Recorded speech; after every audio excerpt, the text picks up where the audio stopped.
and good morning to everyone. Thank you for attending this session. We're excited to go through some of the technologies and services that Christopherson can provide for the University of Washington and all of your departments and colleges across campus. So first of all, I just wanted to introduce ourselves. So I'm Dallas Stewart. I manage our client consulting services team out of Salt Lake City.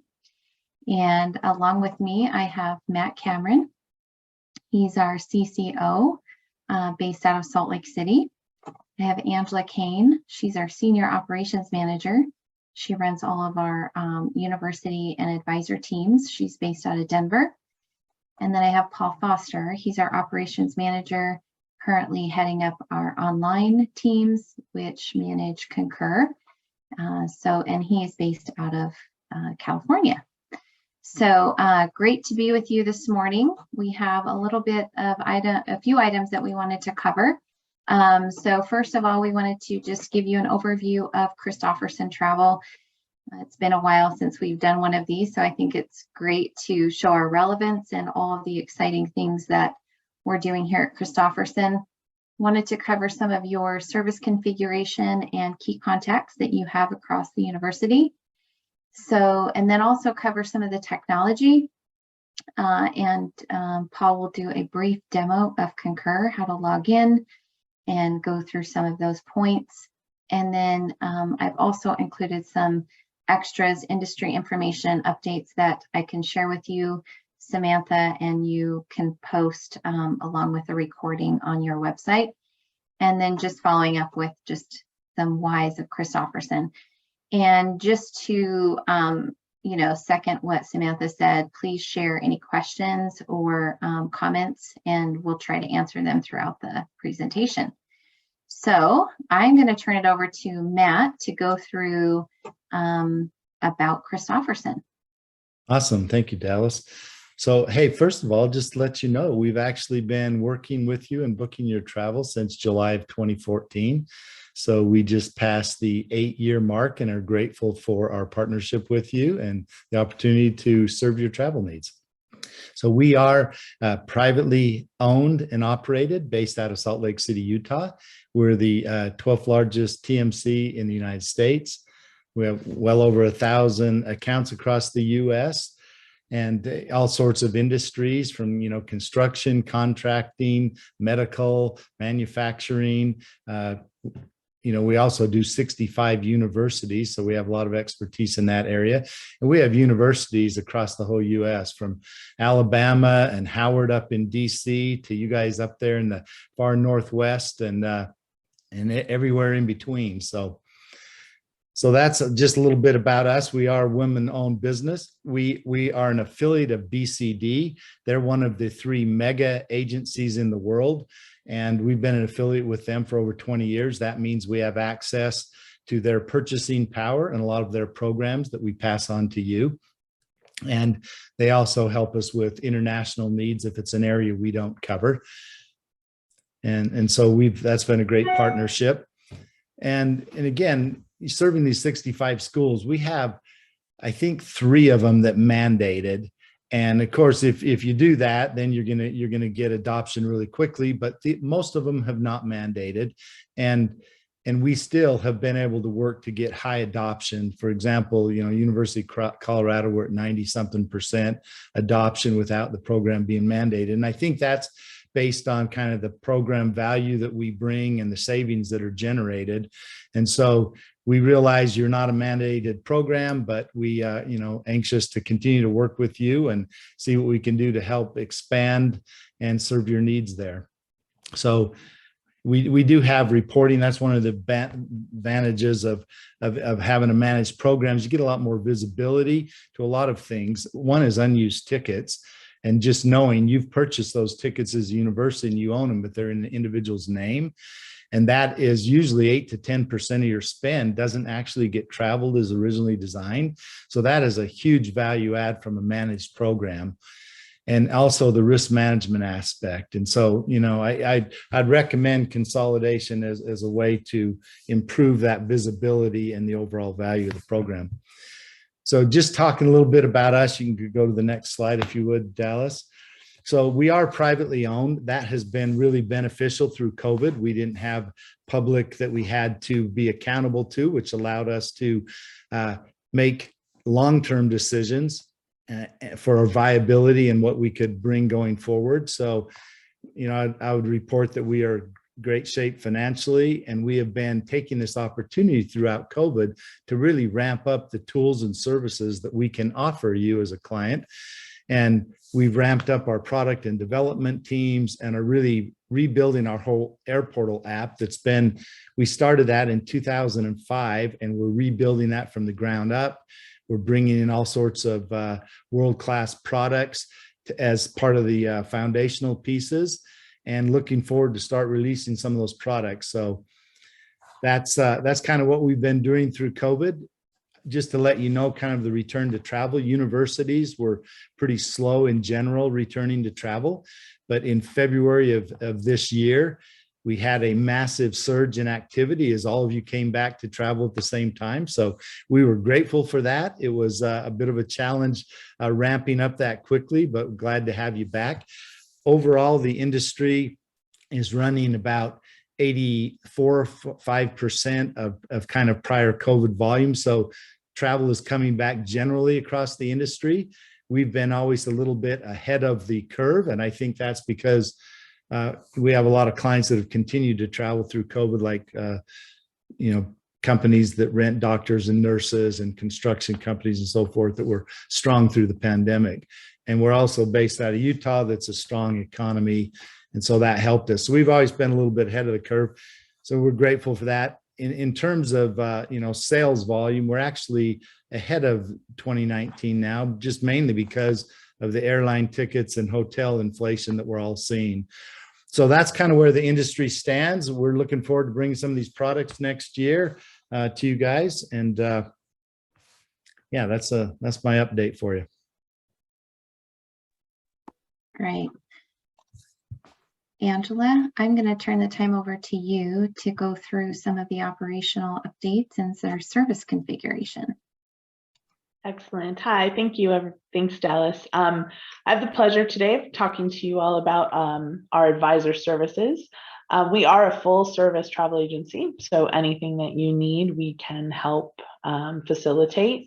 Air, car, hotel, we do international, we do exchanges, we do domestic, anything that you need as far as air, car, hotel travel. We also do group and event travel. If that is something that anyone has a need for, we can facilitate that as well, small or large groups. As Matt said, we have over 65 universities here, so it is a specialty of ours. And we are very versed in all of the special needs of university travel. So this is a really good slide to kind of show what our expertise in. If any of you do grant travel, we are well versed in the Fly America Act if you need to comply with that. We do grant fund tracking, research, a lot of study abroad travel, which isn't on here, but that would kind of be with the research travel.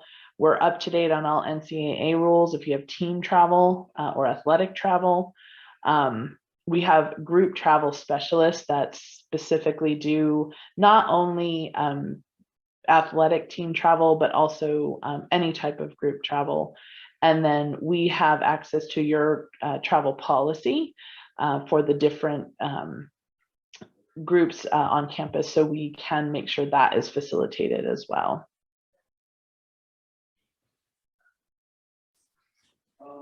So we do have two different teams, whether you're booking through our university team or our online channel, which Paul will demonstrate here in a little while.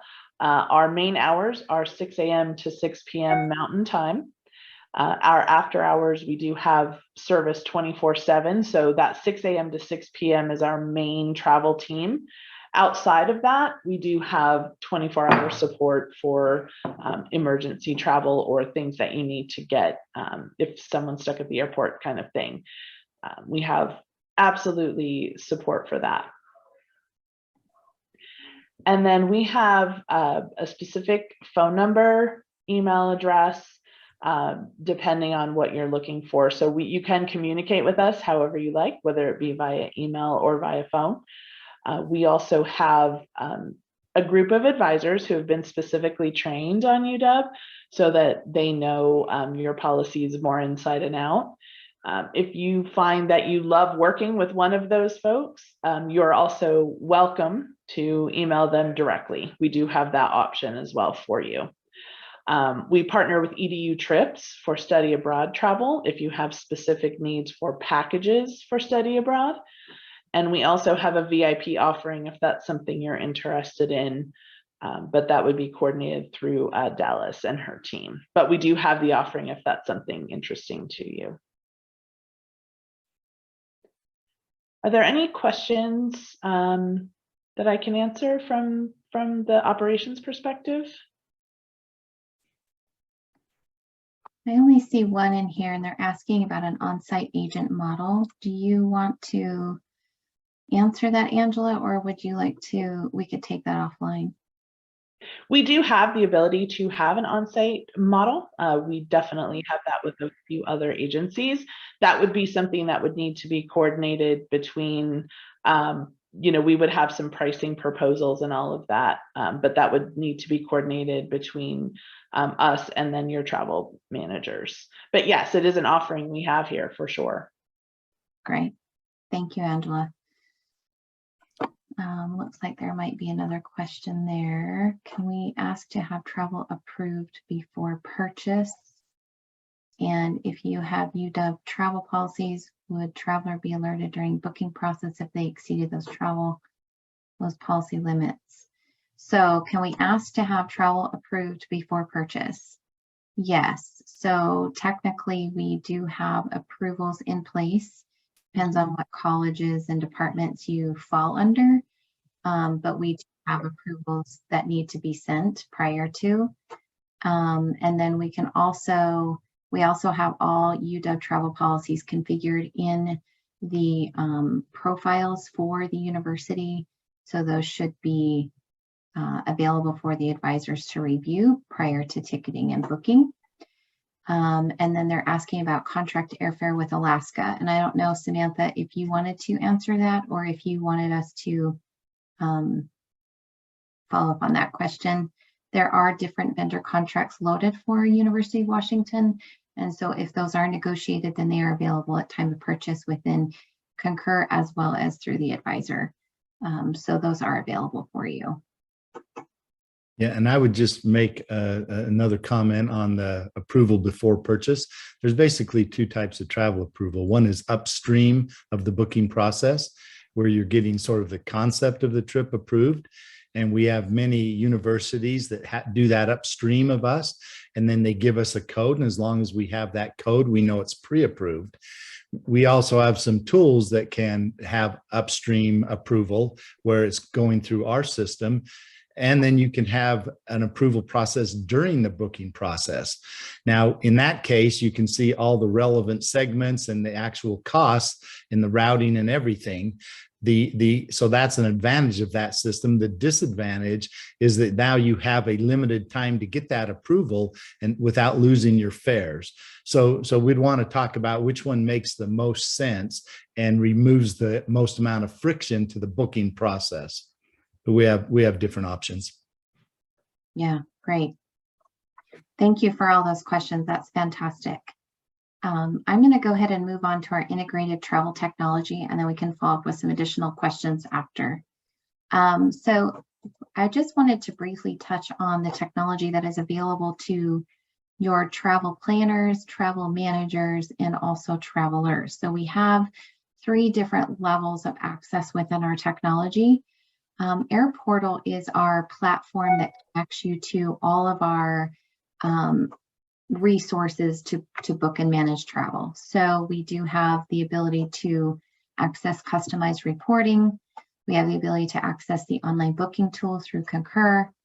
We have a mobile app that is available for travel managers. And then we also have some additional integrations within Air Portal. One of the biggest features of our Air Portal platform is our SECURITYLOGIC.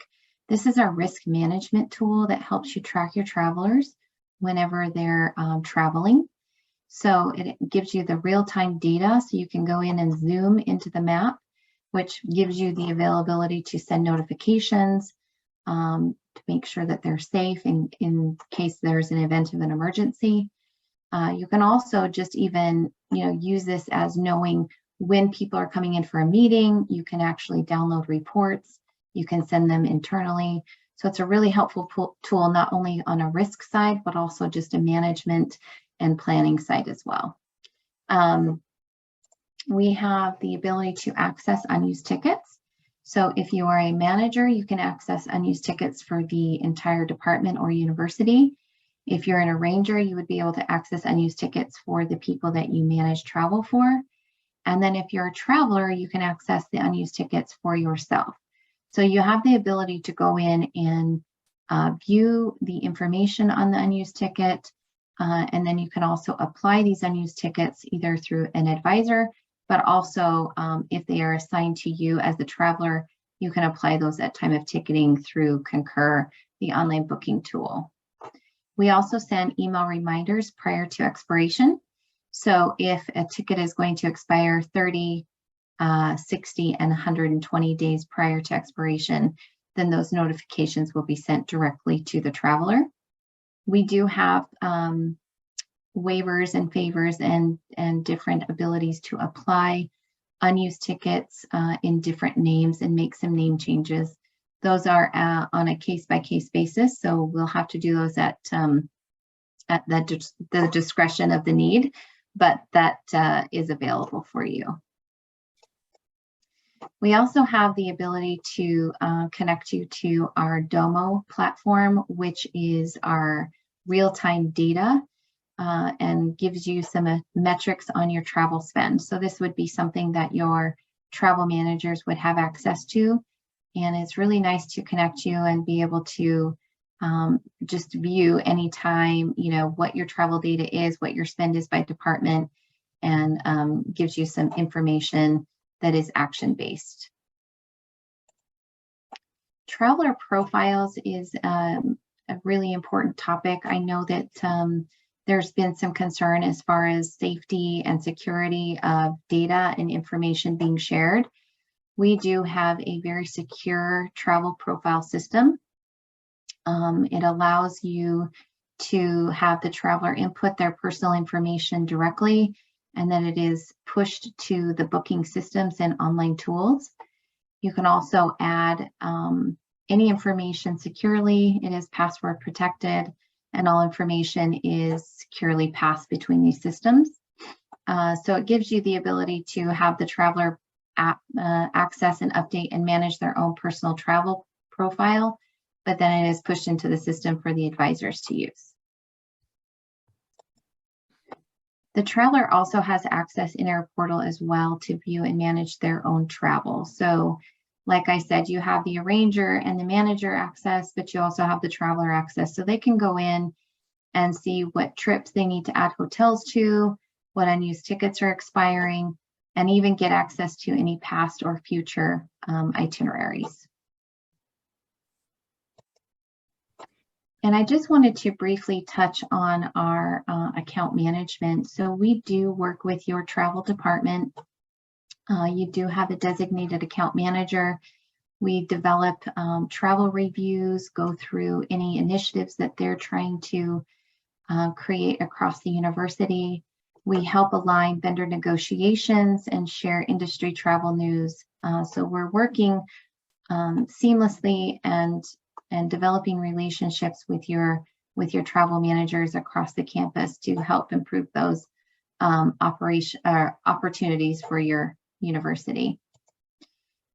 Part of that is, again, doing your vendor negotiations, developing any group discounts that you might have, ensuring that your travel policy is followed and updated throughout the systems, pushing online adoption across the university, and then also helping to seamlessly consolidate those travel opportunities across the university. So I'm going to pause there for just a moment and answer some questions here. It looks like we have some questions coming through. I'm not sure. Let's see. I'd like to hear more about event travel.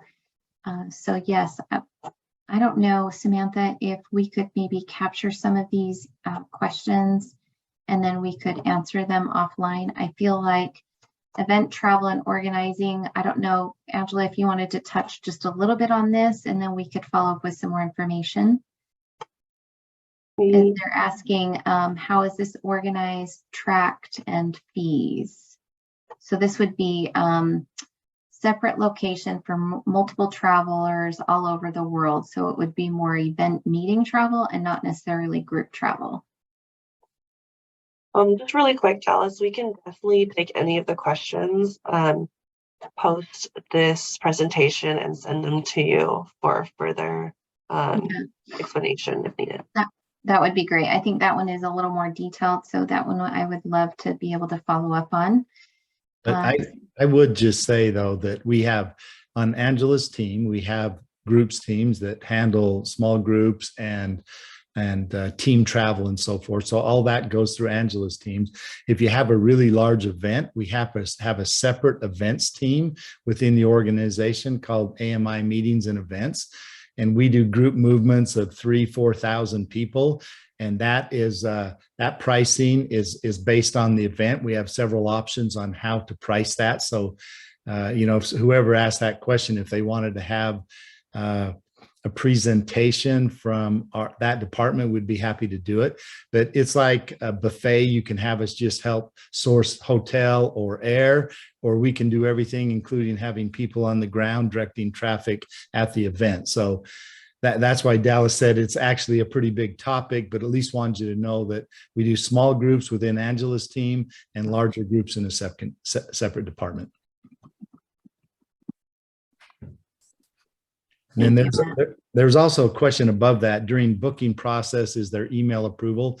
Yes, that's true with the Concur approval process, and it's also true with the Air Portal approval process. We have a couple different ways to do that, but they both have the ability to approve via email. And thank you. I can take the next one too, if you like.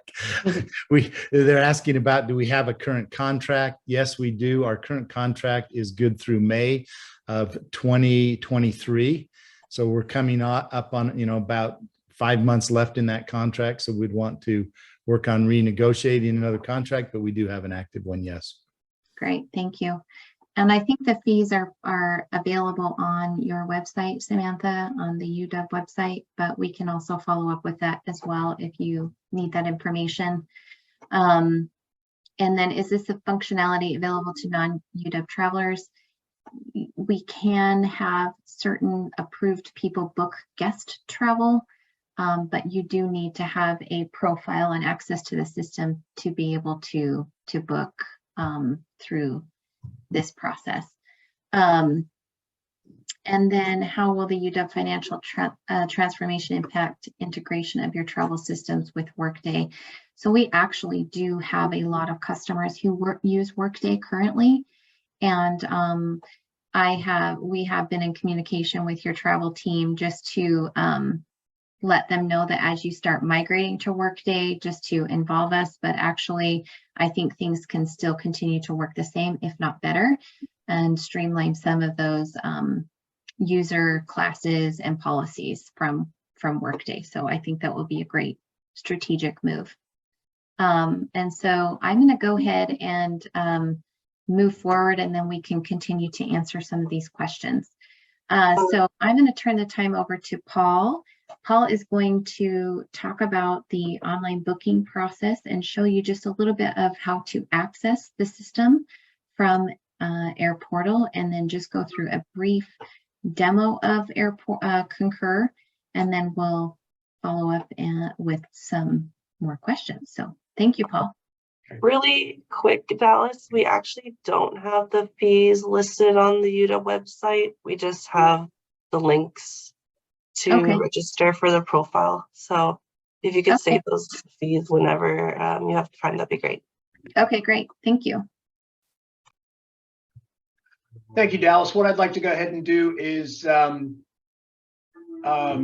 out my screen here and let everyone see. There we go. And what I'd like to do is to take you through just a high-level overview of actually accessing the system, and then do just a brief demonstration of how you would actually go ahead and make reservations using the online booking tool. So when the user logs into our air portal system, they would simply have an opportunity to book travel, and there's a couple of choices. The one that they would do to actually log into the system would be just to book and manage online trips. And when they select that, it would automatically move them over into their travel profile and bring them onto the landing page or their profile page, depending upon which way they wanted to access it. And as you can see, there's some notes on there providing some additional information. This is something that's completely customizable to the university itself, so they can change this information on the fly or provide any additional information about new vendors, et cetera, or programs that may be coming into play. From the booking process, the user has the opportunity to start the booking process right here. Defaults to air and or rail if that's made available. But if they do have a need to maybe just book perhaps only a reservation for a hotel, they can simply jump over to that and not have to go through all the other processes in order to, you know, basically just make a hotel reservation.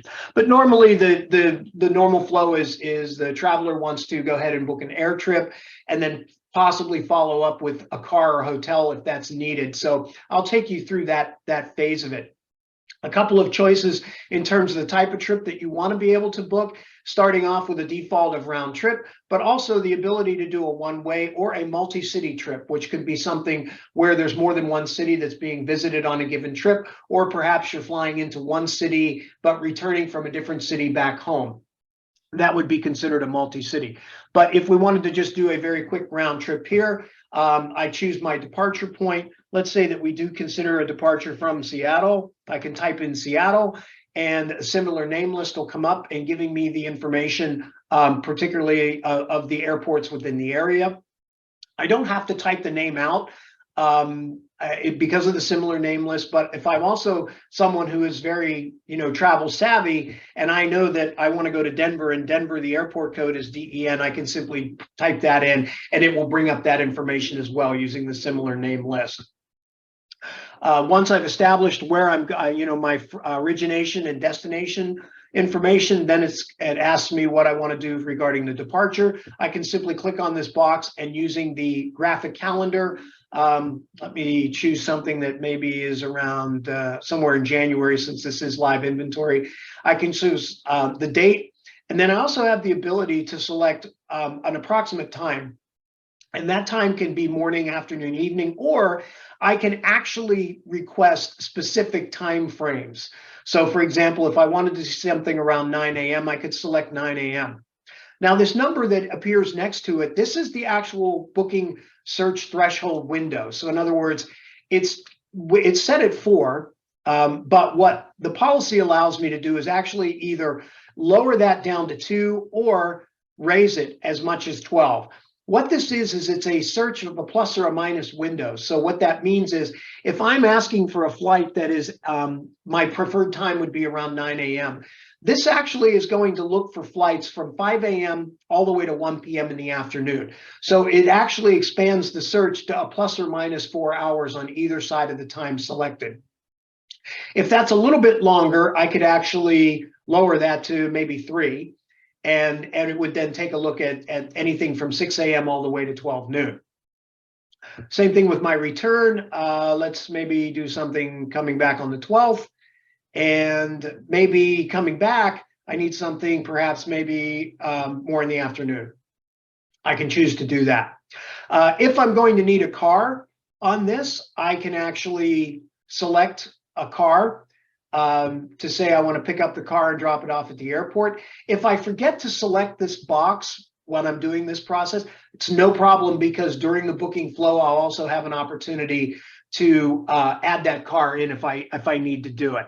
This just basically will take me automatically into the car booking process without me selecting it later in the process. So if I have everything that, for my parameters at this point, I just simply click on search. The tool will go into a search mode and provide me some options. Now, your particular site is configured to the specifications that have been outlined by your travel policy. So it is conceivable that you will see things maybe not necessarily in a certain order, or it's possible that you may not even see content that you may have, know that is available from a consumer site. But because this is applying your travel policy in concert with the actual requests, there are some times that you might see some things that you did not expect, or things that you know would be available that you may not see because for whatever reason, maybe they're not part of the travel program or they're not within the policy guidelines that have been established.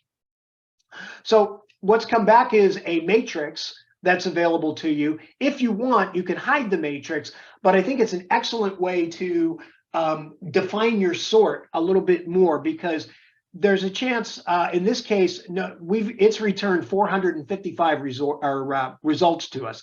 This helps you actually streamline those. So if your itinerary, you're wanting to say, you know what, I want to take a look at really only nonstops if I can, and are there any preferred carriers in this way? In this case, there are Alaska Airlines carriers that are listed as preferred, and they're nonstop. So if I wanted to, I can click on that area and I will then resort the data showing me what I've asked for in this case. So here's an example of an Alaska flight that leaves at 6:25, arriving 10 a.m. and a return 4:20, arriving at 6:25 p.m. So those do fall within my parameters. If I want, I can find some additional information, but you'll notice that there is a little exclaimer here. And this is basically telling you that because for whatever reason of the policy it's decided, or the way it's designed, you are going to need to get approval before taking the trip. And the approval process would kick into play here. So if I wanted to take a look at some of the fares that are offered, I can click on the show fares, and it will show me that on this particular option here, there is a $212 fare. However, another fare that's being offered here that you could select would be one for $307. The big difference in this particular fare is that one is not refundable and the other is a refundable, but with some fees. So the traveler has the ability to sort of make an informed decision about what might be the best option. In this case, maybe this trip is locked in stone. There's not going to be any changes. You could go with the lower fare. However, if there's some possibility that that fare could change, you may want to consider choosing a fare that allows, or is it likely to be canceled overall? That's an opportunity for you to say, well, maybe I should choose a fare that's refundable because it may make more, better financial sense to do that. If you're okay with the original fare, we can simply click on that particular fare, and it will go in and start the process of selecting that itinerary for us. It is telling me that I'm being prompted to say I need to provide a reason because there are lower fares that are being offered in this case. And as you can see here, there's a lower fare that's being offered using a different set of criteria. And in this case, it's United. It's a little bit less expensive. But I would have to at least provide a reason for not choosing the lowest logical fare. And these reasons are listed here. These are specifically selected by the university as potential reasons for that. And there could be a variety of different reasons. Let's maybe say that this one happens to be an inconvenient schedule. That would be my reason. And if I want to add some additional verbiage in here to why I can do so. If I just need to provide a reason, I simply click on save, and it will allow me to continue into the process. So as it sets up my flight selection that I've chosen, I'll get kind of like a mini itinerary at this point, just confirming what I'm currently booking. If everything looks okay here, you'll notice that the primary traveler information is here. If I have any loyalty programs, this would actually come be pulled over from my travel profile if I have information saved there. If by some chance I haven't updated my profile, I could actually go ahead and add, and I recently signed up for Alaska's mileage program. I could actually add it into this booking. A key piece of this is if you go this route and you add it, you're only adding it for this particular booking. In order to have it pull over for any future bookings, you need to go in and add that into your profile and save it. If I wanted to take a look at seat maps, I could do so right here. I could just click on the seat map and it will kind of give me an idea of what seats might be available. Some discernible travelers, really seats are extremely important to them, so they kind of want to take a look and see if maybe their favorite seat's available. This map will help you actually take a look and see to say, yeah, that seat's available, so okay, I'm comfortable. I'd like to go ahead and continue with it. At this point, I just need to actually add a credit card in here. If I don't have a credit card saved in my profile, I can simply add that in. I can put in, let me just put this test card in here. And let's say we want to do a Visa.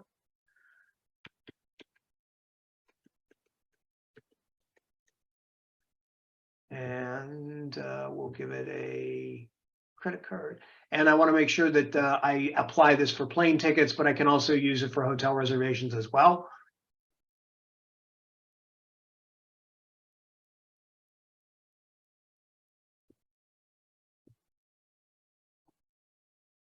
And it will add that in. Again, if this information is stored in your profile already, it will already be there for you to use.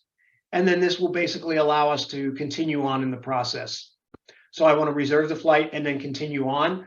Now, I did check off the car option earlier. So the tool will actually go into the car process because I told it that's what I wanted to do ahead of time. Had I not done that, and I'll show you this when we get to the hotel piece, but it's already going in and doing a search for cars.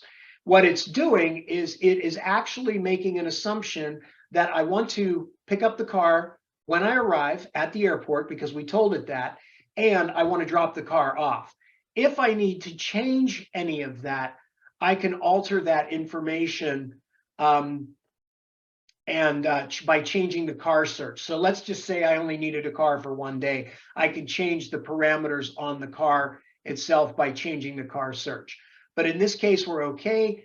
Notice we're getting some preferreds. And again, because we're using a matrix, it's actually showing us which ones are preferred. And then in this case, our most preferreds are going to be Hertz and Enterprise National. If I wanted to choose a specific type of car, I can do so. Looks like the compact and the economy are priced out at the same, so compact is a little bit bigger. So I would go ahead and just select that, and I can click on that to select that car. It will go through the process again, just reconfirming everything. And if everything looks okay with that, I can click on reserve car and continue. And it will, again, bring me back to my my running itinerary that I have, showing me, highlighting me the air that I have in place, as well as the car information that's now been set up as well.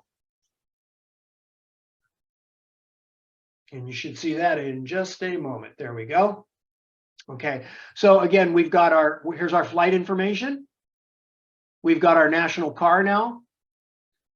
And we've got our return flight along with a rough estimate of the total cost of the overall trip.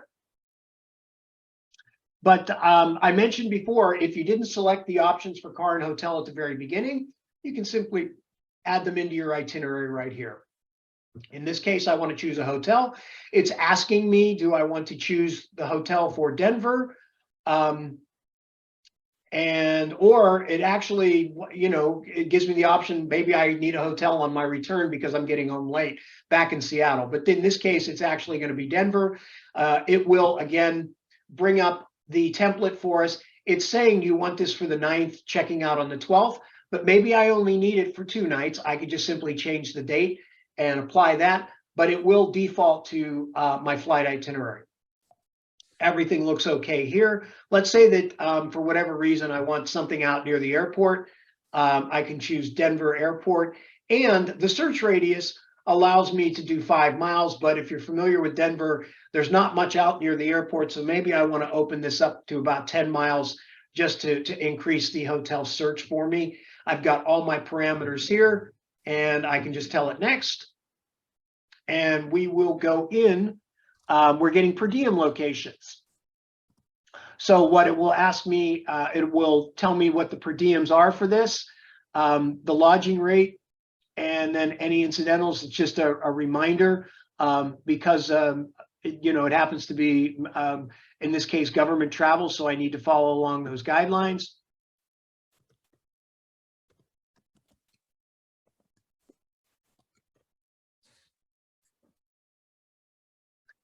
And in addition to a map of the area, if you're not familiar with it, you can, if you want to hide the map, you can simply click on hide map, and it will just give you the list of the properties that are out there.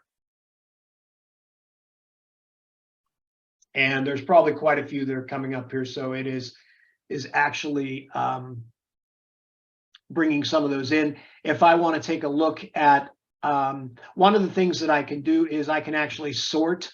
I can change my sort mechanism. In this case, we can do it from low to high, from high to low, or from distance to the airport in this case. And now you'll see that for some properties, they're showing that they're available, but the policy is not allowing you to actually book it. Here's a perfect example. But then there are some properties that that do fall within the guidelines that you're able to book. So for example, let's just go ahead and select the Best Western, showing me what the room rates starting at. Now, when I want to see what rooms are actually available from the live inventory, I just click on show rooms or view rooms, and it gives me a couple of different ones. Gives me some government type military rates. If I'm doing government travel, I can select that. Also, notice here, and Matt mentioned this earlier in his presentation regarding our affiliation with BCD Travel. We are actually, because we're an affiliate, we are able to piggyback off of those negotiated rates from the larger TMCs. So in many cases, you may see a situation where this rate could save some additional money too. If we do go ahead and book the government rates, is always a good reminder to the traveler that they are going to need to provide that proof of identification that they are, a government employee or traveling on government business. I can select any one of these. I just click on, and it's recapping, just making sure this is exactly what I want to do. It's providing a recap of the hotel. Also, any programs, again, this would all be moved over. If I happen to have a program, again, like I did with the air, I could add that program in. And then the credit card, it remembers that I had added a test card for this particular booking, so I can use that. And then it's also giving you information about the cancellation policy. And this is really, really very important because many of the hotels have increased their cancellation period time. I think 24 hours has now become the standard, but in some cases, it could even be more. It's really important that they review this information here. And, just reaffirming that.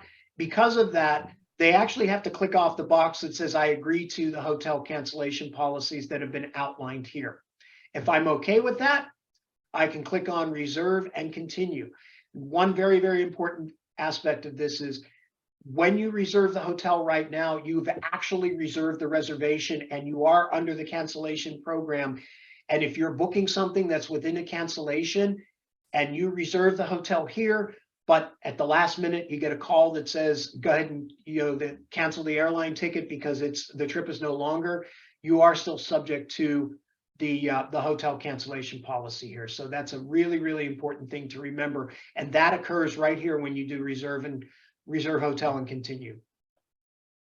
So once I've got all my components in there, it's going to take me back to my final itinerary.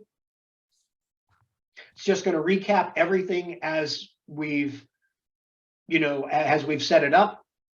We've got our flight again, our car. Notice now our hotel is in there. If there's anything that I need to change by some chance, oh gosh, I don't need a hotel for that long. I only need it for the first 2 nights. I can go ahead and make the change right here. I can cancel it out if, or let's say someone that I'm traveling with, oh, don't worry about it. I got the car. I could go ahead and cancel out the car. At this point, I haven't really committed to anything other than being reserved at the hotel. But if this is all good and everything is as is, and from my standpoint, I'm ready to move forward, I just simply click on next. The system's going to ask me to provide a little bit of additional information for reporting purposes and tracking. If I want to just, for my own edification, I want to just give this trip a description, I can do so. This is optional. The comments to the travel agent, this is very key here too, because what this is it's a request for special service. So when you put something in this field, it will actually stop the ticketing process because you're asking for a special service along the way. So for example, maybe you need a wheelchair assist on this particular thing. You can put that in there. If you don't need a special service where you're asking for some additional work to be done, don't put anything in this field, because again, there's an adjustment on the fee where it says will incur a higher service fee because there's a special process that's being applied, and this reservation is no longer touchless and automated. It will become a touched reservation. So what you're asking for here is, or what the university is asking for, is a purpose of trip, and that's a required field. So I could say that I'm just going to put in here test booking right now. And a budget's required, but I'm going to go ahead and leave that off for right now. Purpose of trip, customer meeting. I'm not sure why we've got that in there twice. That may be something to look at, but or there might be going to 2 different areas. Budget is we need to put in a budget for it, and then a budget code. But I'm going to go ahead and put in a budget code. But I'm going to leave the budget blank, and then I'm just going to click on next. And it's telling me, because that field's required, I have to put something in there.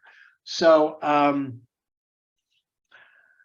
let's say that I put in budget. And just to add to this, some departments might have separate configurations depending on how it's set up. Exactly, yeah. Yeah. So I put something in there now. Now it will allow me to continue with the process. And so everything is all set up. I've got all my reporting. Everything is in there. The last thing that I need to do is click on the confirm booking. And when I click on confirm booking, that starts the process. It will submit for any approvals that are needed. It will submit once all of that's taken care of for ticketing.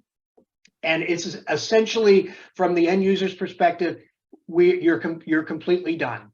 If there's an issue on the approval side, you would get a notification back about that. But if it's all set up for approval and everything is good, the next thing that you would receive would be the ticketed the itinerary invoice that would come back to you, showing that it is completely confirmed and it's been ticketed.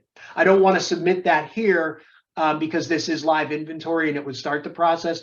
But all you would do at this point would be to click confirm booking, and then you would see that in your record as a submitted trip. And then once it's ticketed, the status would change to confirmed to ticketed. Great. Thank you. Does anyone have any questions? That's fantastic. We've been answering a few as you've been going through it. So thank you everyone for all of the wonderful questions. So just to wrap up the presentation today, I just wanted to,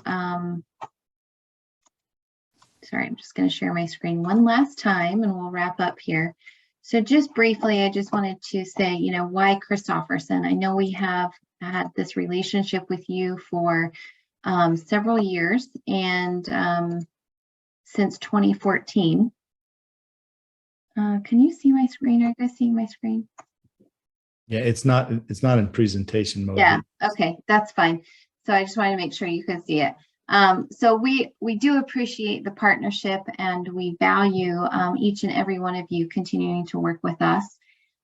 So just to recap why Christopherson, you've seen today that we have extensive university travel expertise. We work with 65 plus universities and adding more to our portfolio. We do have policy and preferred vendor management for your university to help continue those relationships. We want to continue consolidation of your travel throughout the university with assisting in training, webinars, communications, trade shows.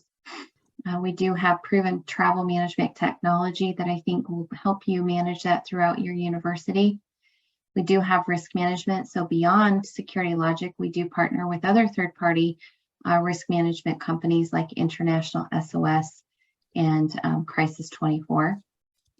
We also help with assistance and disruption through after hours and other third-party management. We are a Concur Elite partner, which helps with the relationship and support of your online booking. And then, of course, we do have your designated account management working through all of these to help better and continue the partnership with Washington University. Sorry.